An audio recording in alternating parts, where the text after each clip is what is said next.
աշխատողները, բուժումները բողոքում էին հացածր աշխատավարձից, ճիշտ է դուք դրան անդրադարձել եք, որ ամսվանից սկսել են նորմալ աշխատավարձ ստանալ, նախկին աշխատավարձը ստանալ։ Արդեն իսկ ստացել են, ինչպես ես նշել էի, մենք փետրվար ամսին ունեինք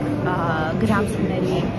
ոչ ամբողջականություն եւ հնարավորություն տվեցինք մեր բժիշկներին այդ մուտքերը իրականացնել եւ սպասարկված դեպքերի դիմաց արդեն մարտին նրանք ստացել են աշխատավարձները եւ առաջիկայում էլ ես մանրամասն արդեն բացվածքներով թե որ մասնագետները ինչպիսի աշխատավարձի դրական փոփոխություն են ունեցել կներկայացնեմ եւ ուրախ եմ որ մեր բժիշկներն հիմնական առումով գոհ են ես նաեւ ներկայացրել եմ որ մի քանի ուղղություններ ունենք որ այստեղ ավելի